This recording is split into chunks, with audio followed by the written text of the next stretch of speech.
Ne t'ai-je pas dit que si tu crois, tu verras la gloire de Dieu? Radio Temps de la gloire, crois seulement et tu verras la gloire de Dieu. Shalom, très chers auditeurs et auditrices de la radio Temps de la gloire.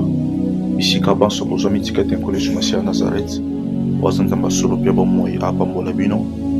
Notre Dinzambe Pona Kraswa Salingana Yo. Nous allons compter par une vivante. Naboye Natombeli Umukulu Malam au nom de Jésus-Christ. Et bon, monsieur, que tu dis cette aux âmes, Malam, tout ça, mais le sous pour notre zone, c'est le coup, mais pas tata. Père, nous te rendons grâce. Nous te disons merci pour ton amour si infini dans nos vies, tendre Père. Nous te sommes infiniment reconnaissants pour tout ce que tu es en train de faire dans nos vies ainsi que dans nos familles. Merci pour le souffle de vie. Merci pour la bonne santé que tu nous as accordée gratuitement. Tendre Père, nous laissons ces moments entre tes saintes mains. Je prie que le Saint-Esprit de Dieu puisse accompagner cette prédication afin que les gens vivent la gloire de Dieu à travers ton prédicateur.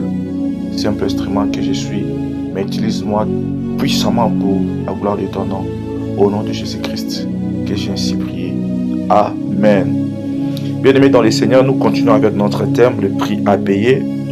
Aujourd'hui, c'est le deuxième jour. J'avais dit dans le monde spirituel, rien ne se donne gratuitement. Bien-aimés dans le Seigneur, si tu veux prendre quelque chose de très important, tu dois aussi faire quelque chose de très importante, parce que la même cause produit le même effet. Il y a beaucoup de gens qui cherchent le succès, il y a beaucoup de gens qui cherchent la gloire, il y a beaucoup de gens qui cherchent l'argent, mais ils n'arrivent pas à payer le prix qu'il faut pour qu'ils puissent prendre ces choses-là. Si tu as besoin de l'argent, tu dois travailler, tu dois investir. C'est ça le prix que tu dois payer. Si tu as besoin de l'onction, tu dois faire des sacrifices, tu dois faire des jeûnes et des prières et demander aussi la grâce de Dieu, parce que Dieu donne quelque chose à qui il veut et de la manière dont lui-même a prévu dans son bon vouloir. Bien-aimé, dans le monde spirituel, tout paiement bénéfique est douloureux. Dans le monde spirituel, tu dois savoir que on vit par alliance et puis par échange. Mais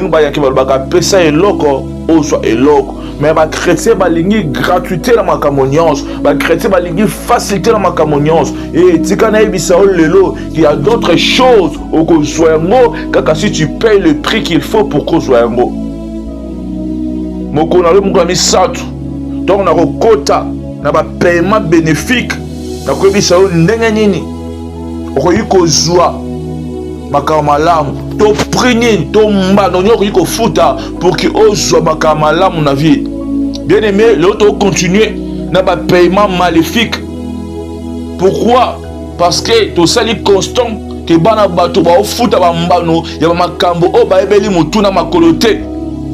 Tata liaki manga mobesu mais moi na oka minungai. Le seul que moi na oka minungai eza lien makila o eza entre tata na mwana. To lien il y a cordon ombilical entre maman et mwana. Lokola mwana bimaki na libu maman, il y a un lien d'utérus. Oui, ça là que mwana aza na kati mama bimana nzela ya maman, donc mwana aza pe na ba cher même chez maman kati na ye. De la même chose, de la même manière, mwana aza pe na ba cher monsieur ya papa kati na ye, parce que c'est moi c'est le pas papa. De la même manière aussi les choses se passent d'une manière spirituelle. Il y a une maladie héréditaire dans la famille, il y a un tempérament. Et là, tu peux tâter qui t'a pas ban, au monde a tombé la colérique. Au monde a libota misusu, bazalaka bango nyon se forme mi coussé, donc ndenge mais quand il se transmettre physiquement et c'est notre être spirituellement aussi, il y a des choses qui sont en train de transmettre. Maintenant, quand moi, je m'identifie à un monde spirituel, au monde que tata zaki na nyongo la mokila molili, mais ko réclamant pas moi parce que pas moi ba mona elembo ya tata na ye. Mais na sambeli nzamba lola, na tombo loboko na likulukula nga nzambe. Soki tata na yo, mama na yo, koko na yo, akota ki nyongo ya molili, na bi ata yo na aden ya para na yo, ata yo na aden ya mama na yo na sambeli nzamba lola, ke ba nyongo nyosho ya molili za na nguyate likolo ya vina na yo na sambele te makila na Yesu Masia avant qu'on na côté la prédication na déclarer que makila na Yesu Masia et traverser nzoto na yo et traverser ba germe na yo et traverser Aden na yo afin que réclamation nyonso ya monde spirituel à ce qui concerne ba pri o ya mabe ba mbano mabe pour futa pour que vie na yo et kende liboso te na sambeli nzamba lola ba mbano wana esila nguya dans le nom suprême de Jésus-Christ de Nazareth. Bien-aimés dans le Seigneur, tokotanga maloba nzambe na mukanda ya 2 Rois chapitre 4 verset 1er pour que tu comptes la prédication na biso ya tongo na lelo. 2 Rois chapitre 4 verset 1er, je lis au nom de Jésus-Christ. 2 Rois chapitre 4 verset 1er, je lis au nom de Jésus. Une femme d'entre les femmes des fils des prophètes cria à Élisée en disant: ton serviteur mon mari est mort et tu sais que ton serviteur craignait l'Éternel. Or le créancier est venu pour prendre mes 2 enfants et en faire ses esclaves. Bien-aimé dans le Seigneur, il y avait une sœur. Bible on a biso zaki na ndeko moya mwasi. Et bon sœur oyo azalaki mwasi entre basi ya bana ya basakoli.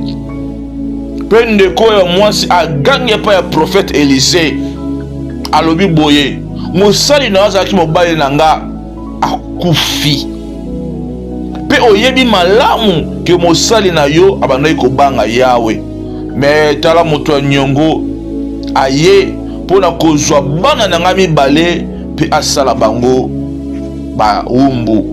Bien-aimé dans le Seigneur, à travers ce passage tu comprendrais que ça qui na mwasi moko azaki pena mobali na ye, mais mobali na bandaki pe ko sala mosala ya Nzambe. Mobali na azalaki pe ko tambola na ko banga Nzambe parce que mwasi na ye asala témoignage, parce que mwasi na bandaki ko vendre ensemble na ye, c'est que mwasi na ngona ki conduite na ezalaki malamu liboso ya Nzambe, et puis que mobali na bandaki ko tambola na ko banga Nzambe. Mais or que mobali na azalaki na nyongo malgré bandaki ko vendre ensemble na mwasi azalaki na nyongo bato, et bon kotanga kufi ya futi nyongo te ba ye kozwa bana na ye bakoma ba esclave, parce que moto ya nyongo a comprendre que bana oyo baza bana ya tata intel lokola tata na bango azate, mais bango bana semence ya tata na bango kasi na bango nde bakofuta nyongo ya tata na bango.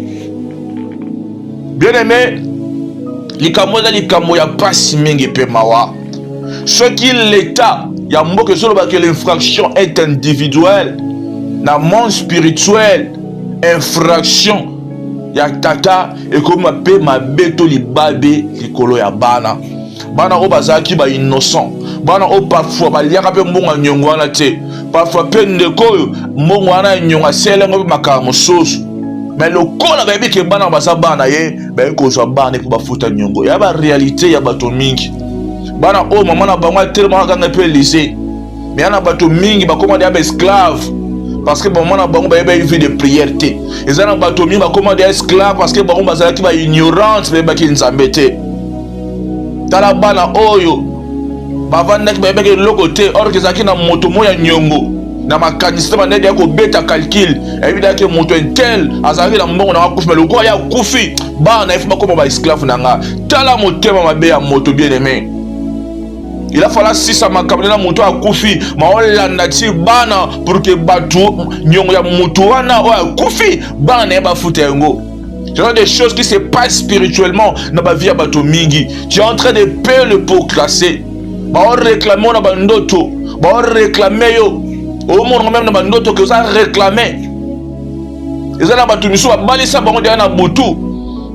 Akolala, à moi le roi doit coucher dans mon bal, le roi doit coucher dans moi aussi. On a un monde spirituel dans la famille, à bota dans le monde spirituel. Dans le monde spirituel, à Zouakape Bana Moussou en charge sans Kayeba. Conséquence, vie n'est pas à la montée. Parce que Moussou va payer un prix. Il y a un acte ou un parole dans le salaki. Pendant que nous avons signé un pacte dans mon lit, à sacrifier les générations bassi. Bana ya basi, bakoma na mibala ni bali ya butuza ba esprit impur. Na boye, conséquence même pas les athées. parce que ba foot a pris ya le kumu ya tata ba foot a pris le kumu ya tata mabota mingi les so pleurer mabota mingi les esengote parce que so payer ba prix oh ba arrière parent to ba parent ba salaki et ça la passe mingi pe mawa comment ba ndeko mususu ba bunda ba na vie mais makambo esimba te aka courageux aluka mbong mais makambo esimba te bako sala faire na banenga mais yaye kam de simba kate souffrance ekanga mie kolela tango nyonso paso matel la ma sigeda problème téléphone il faut ça akangi kangi ba élastique bien aimé chaque jour son temps ce qu'on a remarqué dans les bottes na bino passe et tingama bino le kola bino de bakolo passe il faut comprendre que y a un ça ne va pas bafa bozo futa ba mbano ya mokili ya molele ezala bato mingi ba changer bango destin ezala bato mingi ba botola betoile na bango ba osela yango parent asala makambo ya malamu te to arrière parent et memi lignée pour malaka sa passe parce que souvent malédiction et qui t'arrête dans la 4e génération ezala ba parent musupe to arrière parent ayibe loko bato ba lewa makambo mabe pona ye et on ba génération ba yesima ba mote ba yibaka ba ko bi ko payer le pot cassé ba ko mi ko futa mbano ya ba actes désagréables ya ba parents bien aimé aux ans de Kolandanga aux parents Olandanga de Gobal de Gomosi Tambola Malam afin que bano ba futa ba mbano ya mabete olinga de souffrance oyo moni bano ba monengo Tambola Malam liboso na nzambe zala bien abato et loko na te ko yibate tika oboto la bloka bato bi ndem ta jouer loko na été malobe zaka na effet ya yo zala te ba no ba souffrir pour ba acte na yo alors faut faire attention contrôler ba acte na yo yeba no ko sala te bien aimé éviter kozo ki samikte ma ya bato éviter bien aimé bato mingi lelo a separa nga simbi kisi asali échange na monde spirituel apesa lo ba ko senga ye mais atalité lo bato na ba osala ndenge nini osana esengo ba pesi yo mbongo okabi mabota ya famille ya basi osana esengo kenda ba pesi yo mbongo okabi misala osana esengo ke ba pesi yo zakina ko posa pouvoir mais basi na famille bako ba lisusu te il faut ka ba sente bango ke baso ba bali bako bota lisusu te ke ba tuso ko za misala te ba za na mbongo te kaka yo bien il faut faire très attention dans le monde spirituel ne joue pas avec la parole yo lo baka na loba ikak na sala ikak mais ba to mususu bako futa ba mbano oyo parce que Satan azaka na strict per rigueur makasi bien aimé nini so tungisa ba moyi na yo olandanga parfois wana kolela na kati ya motema olandanga parfois motema ezosala pasi osala bainforme osan sortir te ozobunda na vie ma makambo esimba te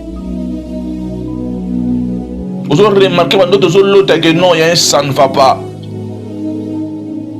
Bien aimé, celui qui veut du miel doit avoir le courage d'affronter les abeilles.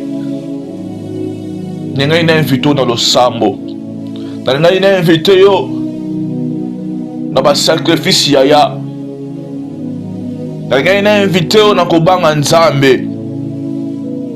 Car si tu as peur des épines, tu ne verras jamais la rose. Bato mingi lelo bana posa makambo simba mais makambo o tata traité spirituellement yo éviter le gars a été traité spirituellement il fait pour briser un mot spirituellement si tu n'as pas de précision prie et pas dans Nzamba révéler parce que le dans Jérémie chapitre 33 verset 3 invoque-moi je te répondrai je t'annoncerai de grandes choses des choses cachées et que je ne connais pas toi et ta famille. Na semble pas dans mon sol landanga. Na à travers moya iloba na nzambe. Na butwa le lokata ozolala. Nzamba révélé yo. esika problème ya vine uta na sambeli nzamba lola pona ndoko nyonso olandanga na biso bande ko futa ba nyonga molele ya famille ya tata na yo ya famille ya mama na yo ya ba arrière parent na yo ya ba koko o ba bota ba koko ya ba parent na yo na sambeli nzamba lola à ma qualité de serviteur de l'Éternel, le Dieu vivant, le Dieu d'Israël qui ne sommeille ni ne dort, que nzamba lola a kangola yo na kombo nesmasia prison nyonso bataki yo afin ko futa ba nyongo ya satana oyebeli motuna makolo te na sambeli nzamba lola ke okangolama. Bien aimé dans le Seigneur olandanga osaka parfois kula moyibo yiba balomaka mabe pona yo ebe okoma ko pe ba pri wana na sambeli nzamba lola na fukami à ta faveur na senge pa na nzambe lokolo ndima ko pesa ba moyi pa na nzambe to lokolo comprendre maloba o ko pe pesa ba moyi ne pa na nzambe na sambeli nzamba lola nzamba yoka yo mawa pe maloba wana elongwa likolo ya vi na yo afin que yo pe bakita na yo bafuta mbano ya makambo mabe oyo osala te tika ete mawa na nzambe ezala likolo na yo. Bien aimé dans les seigneurs, c'était ça la prédication de ce matin. Tika te bisika nyonso ozali osambe la fonction ya maloba oyo osambe la fonction ya maloba oyo ya koloba ezali mingi, mais faute du temps je dois m'arrêter ici parce que logiquement j'ai seulement 15 minutes de prédication. Tika ete nzambe alola apambola yo et puis joie terre ko sambela pe otonda lisusu tata pona manso o asali na kati na vie na yo. Car la Bible dit vous connaîtrez la vérité et la vérité vous affranchira. La vérité c'est la parole de Dieu. Na tombeli yo mokolo malamu tika ete ko Yesu Masia Nazareth apambolona libota tomoni mokona lobi pona continuité terme na biso lobi ainsi que les deux derniers jours kotikala tokolobela le paiement bénéfique ndenge nini mutu oyi kofuta bambano mpono ozwa makambo malamu pamba te toyi kolobela kaka makambo mabe te tambola ye mpo eza na moto moko oza Yesu Masia Nazareth afutaki yango deja yango nalobeli yango pendant 2 jours mpe 3 jours tokolobela bambano mpona kozwa makambo malamu pamba te yango nde eza interese biso mingi mpe ifo totombola nzambe koleka misala ya satana mpo totombola nzambe koleka misala ya mabe tika ete kimia na nkolo Yesu Masia ebila bino ya mabota. On se revoit demain.